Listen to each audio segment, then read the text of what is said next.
Okay, I think we have a little bit of a talk with Akachi here. And then Kobayashi should be showing up soon.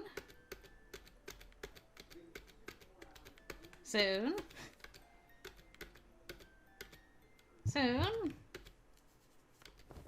There he is. There's our boy.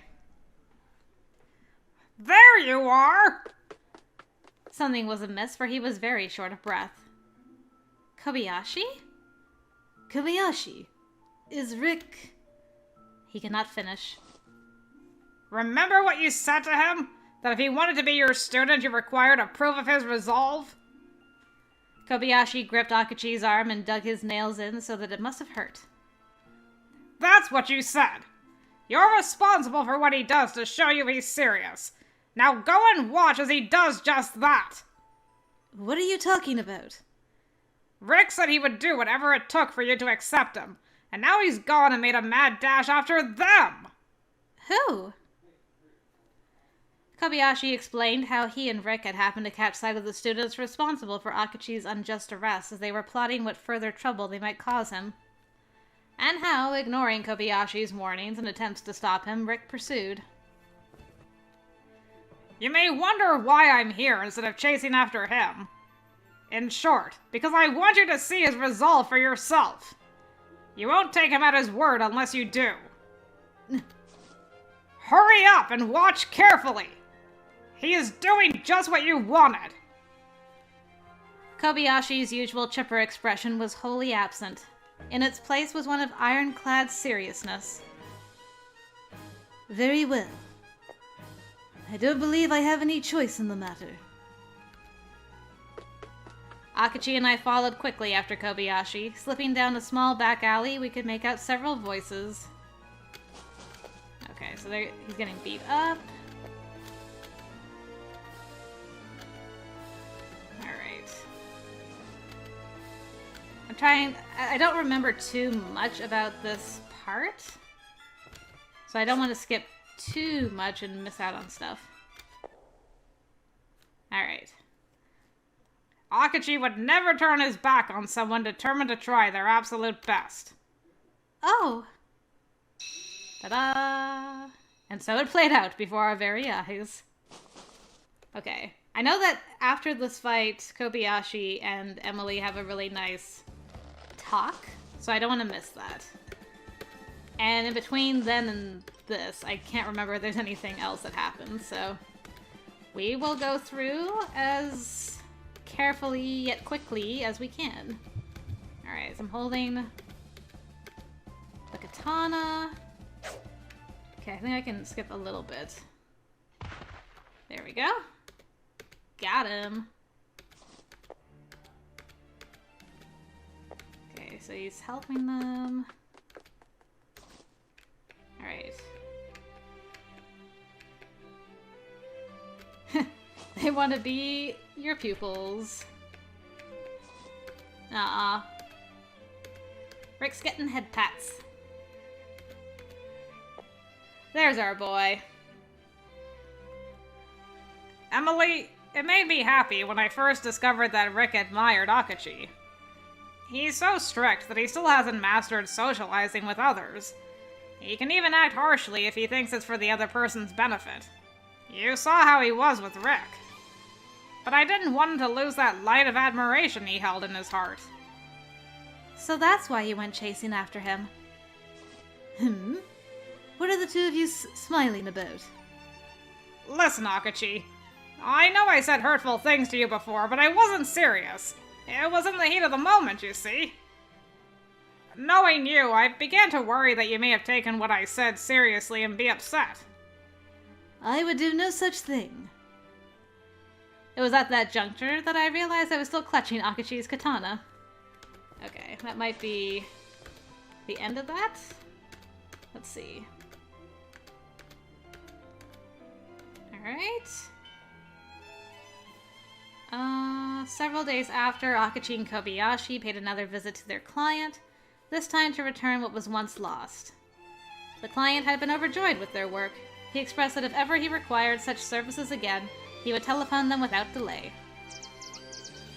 Kobayashi's face fairly beamed as he related the story, and even Akachi seemed more sprightly than usual. Seeing them so happy and hearing them share their triumph, I couldn't help but feel uplifted. There was nothing quite like a bad day ending in good cheer. Okay, so at the end of that chapter? Grand. Alright, last chapter before we get to the Kobayashi only chapter. It's exciting. We're so close. This is the basket one. Okay, he and Kobayashi were getting more work. He's not gonna have time for his inventions. Okay. So they're off. I really don't remember this chapter very much. Okay, so they're working for Dehar, I believe his name is. Okay, so I'm gonna take them some sweets. We will start from here. Kobayashi's directions placed the office they were working from north of the Thames, looking out onto the street of Bishopsgate. It should be nearby now.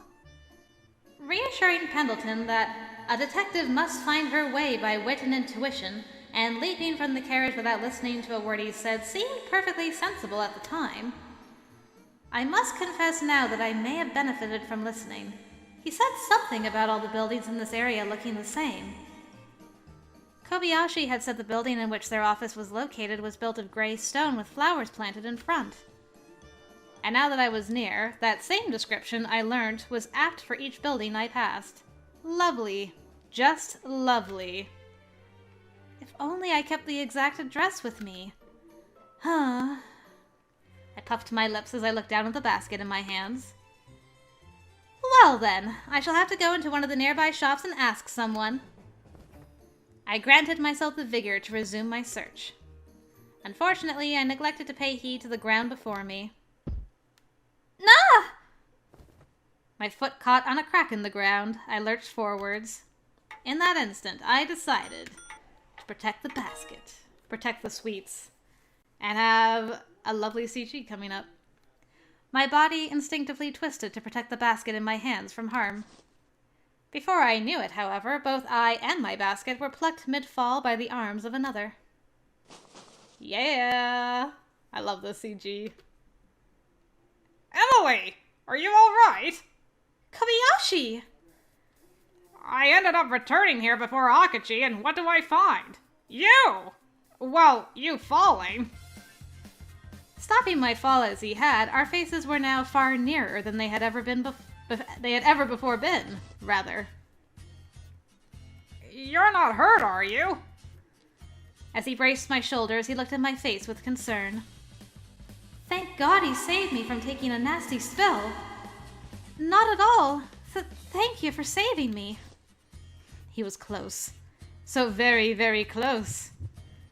In stature, he was easily the smallest member of our class, but in that moment, he seemed far larger than all of them. Forgive me for nearly crashing headlong into you. Forgive what? A bit of crashing never hurt anyone. Besides, we men have a duty to protect women at all costs. That's why we were made so sturdy. I'm not so certain that's true, Kobayashi. Both here and in Japan, it's considered a point of courtesy that men should protect women. Still, this country seems to have so many women who don't need a man to protect them at all. Like you, Emily. Is that a bad thing? I don't think so. I wouldn't particularly want every woman to feel they have to be tough or tower over every man they see, but a girl with strength is special in her own way.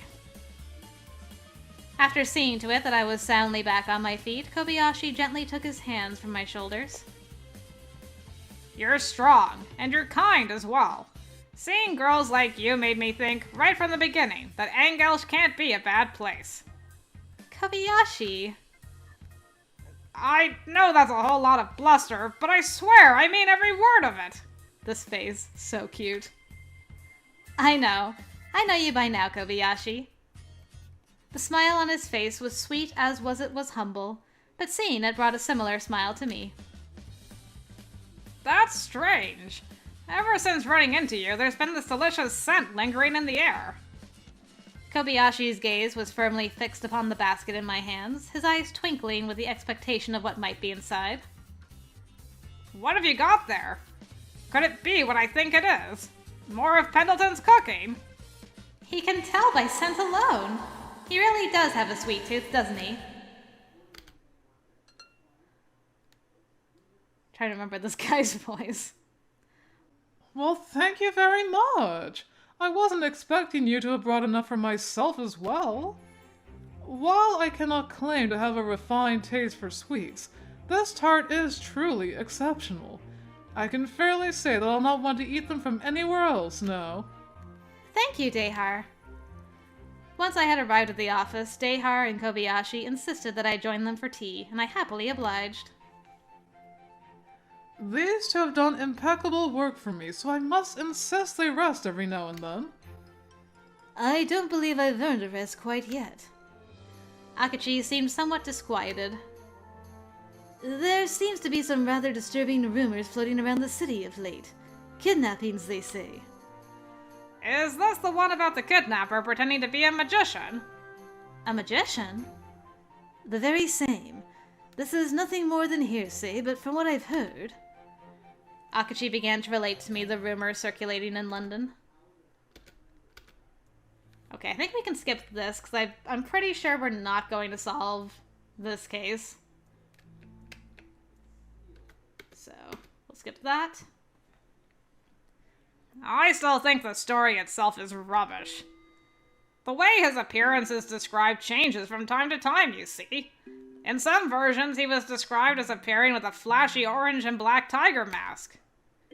Others said he has fangs like a vampire instead. A tiger mask and vampire fangs? Could someone that outrageous truly exist? Still, even if the stories are real, and I'm not fully certain one way or the other at this point, I cannot work out what exactly the criminal is trying to accomplish. Unlike the kidnapper we apprehended before, this time the perpetrator is targeting poor children. Money isn't what he's after. But if not money, then what? An important question, and no immediate answer comes to mind. Akachi's mind had already begun plumbing the depths of the rumors anew, face locked in consternation until he was interrupted. Akachi, if you sit there pondering cases, you'll surely dull the taste of the tarts Miss Wiley has so considerately brought for us. Dehar had himself steeped a pot of tea for everyone. See? Dehar knows how to appreciate food, unlike a certain madman who knows not the power of sweets. Was that truly necessary? I'm simply trying to give a bit of serious consideration to the culprit's motives. There is plenty of time for pondering after your tea. Come along! Drink up before it goes cold. Very well, I shall. Giving in to Dehar's gentle prodding, Akachi reached for a tart and his cup of tea. Akachi! How can you eat something this delicious with the very same face? Liven up! Smile! It won't kill you! However it may look to you, I am thoroughly enjoying my food. Could have fooled me. You never show much interest in food. Really? I do think he's enjoying it. Huh? Do you know something I don't? When we first met back at the Port of London, Akachi showed no interest in the tart I offered to the two of you, but took one today without any fuss. Did I? I hadn't noticed. I wasn't sure whether it was his enjoyment of the tart or because he was reminiscing about the past, but Akachi's lips curled into a soft smile. What? Alert the press! Akachi looks happy! No! No, it could be a trick of the light. I've only ever seen this look when he's eating his favorite sashimi or enjoying a cup of matcha. Sashimi? A bizarre Japanese delicacy in which they consume thinly sliced raw fish. I'd never heard of it until Akachi told me. I admit I expected the eating of raw fish would be considered somewhat unusual here, but not bizarre. No need to cast one more worry on the pile, Akachi. There's always fish and chips, and that's just delicious. Dehar certainly hit the mark. Eating raw fish was decidedly not a widespread concept in England. As our tea time wound to an end, Dehar informed us that he had business that needed tending to, and we saw him off. After that, I happened to recall something. As curious as I am about how this sashimi tastes, there is something else that piques my interest. I have wondered for a while, but just what kind of place is your home? Our home? Japan? Yes, I've wanted to know more about it for a long while now. About what sorts of things one can find there, what manner of people live there. Akachi cast a sidelong glance at Kobayashi, who was availing himself of another of my tarts before answering.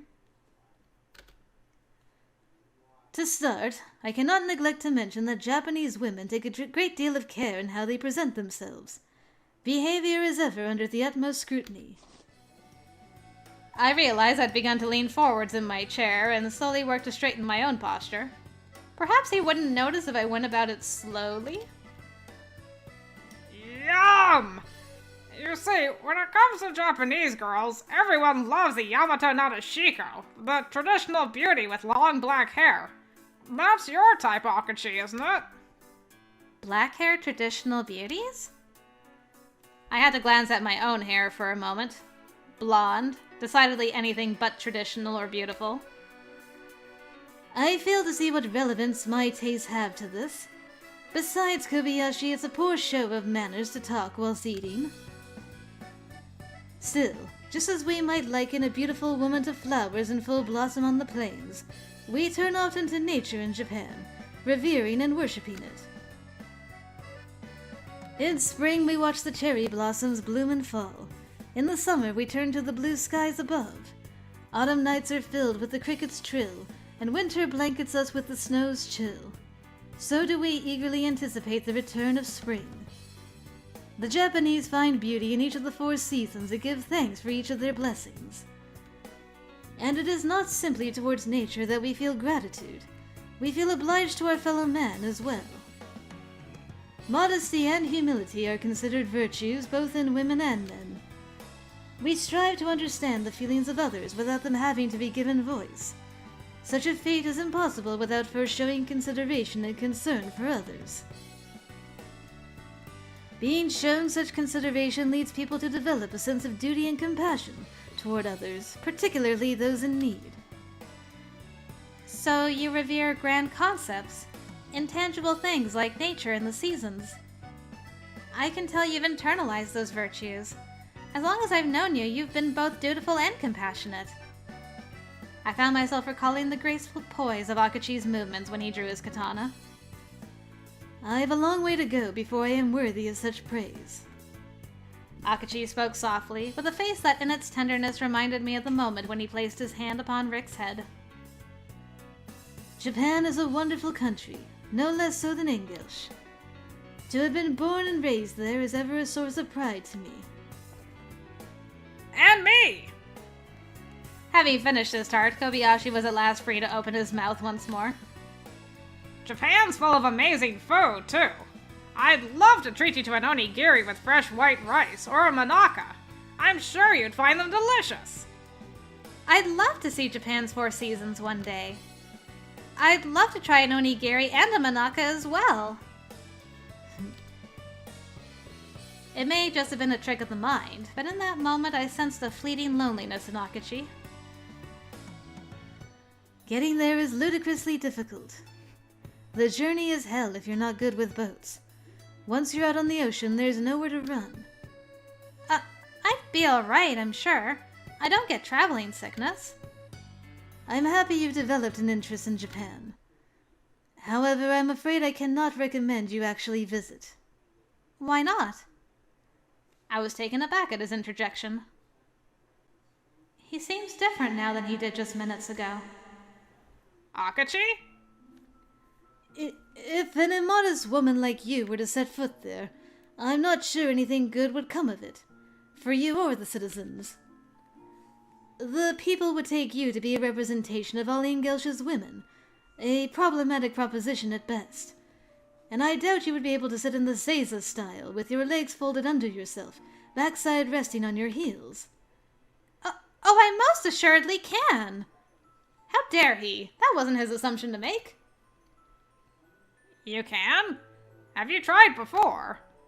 No, but I believe I could. I think you may be underestimating the fortitude and willpower required for it. In fact, I'm certain you would give up within minutes. I can imagine it now. We will eventually need to return to Japan and give a report. In that report, however, I would stop short of describing you as representative of a typical British woman. He's being much too critical of me. It reminded me of him when he rejected Rick's request to become his student. Before I could spend another minute fretting over Akachi, however, a pertinent detail amongst what he said caught my attention. Wait, you'll need to go back? Of course we will. We're not here on holiday. I suppose he's right. They came here as exchange students, so it's perfectly sensible that they would return. Akachi spoke of their inevitable return to their homeland with complete indifference. To him it was just one more stepping stone in his path. So why did it weigh upon me so heavily? That the two of them would one day leave was simple truth. A truth I didn't wish to face. Our return will not be happening at any time soon, so you needn't look so forlorn at the subject. He's right. If you start feeling lonely about something so far into the future, it'll make it doubly awful when we really do leave. Kobayashi gave me a kind smile, but that only caused a lump in my throat to catch all the more. I suppose you're right. I need to make the most of the time we have together. There's so much more of England I still want to show you. The two of you are always working so hard. I truly hope you're rewarded for your dedication. I appreciate the sentiment. My mind played another trick on me. This time I thought I saw the light in his eyes quiver behind his spectacles. The three of us can't stay like this forever. Last choice. This one. There's no telling how much longer I have to spend with them. What I do know is that I should treasure the time we do have. Shan't mope in front of them. Shan't make them feel like they need to spare any consideration for me. I encouraged myself as best I could, trying to shut away the solitude churning in my heart from getting the better of me. There's more to what he said. He doesn't want me to go to Japan. But Akachi has never been like this with me. He's admonished me, yes, but never in such an unfeeling way. What was it that caused so sudden a change? I could not find an answer. Now he's got to get yelled at. Kobayashi heaved a sigh after Emily left the office to return to her mansion. Akachi, why did you say those things to her? To what might you be referring? Don't play dumb. Her, a poor example of a British woman. Don't know if I've ever heard that from you before. Then you tell her that you don't want her to visit Japan. Don't play dumb on that either. I know what you meant. It was terrible. I was being fully truthful in my assertion that I am proud to be Japanese. Akachi could not meet Kobayashi's eyes. You know as well as I that our culture's emphasis on tradition and decorum leads them to those from other countries in a negative light. So if she were to visit Japan, she might face discrimination, and you want to prevent that from happening. Have I got it right? You do. Good God! Kobayashi slumped his shoulders in disbelief and glared at the detective. You may be right, but you really are a world-class blunderer when it comes to articulating your intent. Smart my foot. And what is that supposed to mean? What I mean is, why couldn't you tell her the truth? The truth is easy. Tell her that discrimination exists everywhere, and Japan is no exception. You could even warn her that she might be accosted in the street just by being a foreigner. I don't believe Emily to be so weak as to let something like that stop her. I never imply that she's weak, if that's what you're saying. But that's how she'll see it. You refuse to treat her as an equal. The more you say what you don't mean, the bigger the wall you build between you. Akachi darkened upon hearing Kobayashi's chastisements. Are you going to lie to me again? Tell me you felt nothing when she looked upset? Suppose we still take my personal feelings into account. What ought I have said? You ought to have comforted her. Well, you seem to possess no shortage of ideas. Perhaps you would be far better at it than me. Is that all you have to say? Really? Kobayashi, just what point are you attempting to make? It's obvious to anyone who isn't an idiot. If Emily were to visit Japan and was treated poorly, you would just have to be there to defend her. When she's sad, you just have to be by her side to comfort her. It may be awkward, but that's all she would need. Or so I thought, but seems I was mistaken. You don't have it in you to care for anyone but yourself. I realize that you're giving your utmost to have your ability recognized by your peers. And there is honor in that. But at the end of the day, saying unkind things you don't mean simply to push people out of the picture makes you guilty of the same mistakes as your master. I would ask you not bring him into this. At the mention of his master, Akachi's left hand tightened around the sheath of his sword. Saying unkind things you don't mean. There isn't a need to whitewash it. My master cut ties with me. And I don't care to continue this conversation, even with you. Ugh. All right. If that's how you want it. Still, you'd best not push others away. Bottling up all your woes whilst they cut at you from within, never speaking of them to anyone. It isn't healthy. Akachi remained silent, his face still as a stone. Kobayashi could only give another exasperated sigh.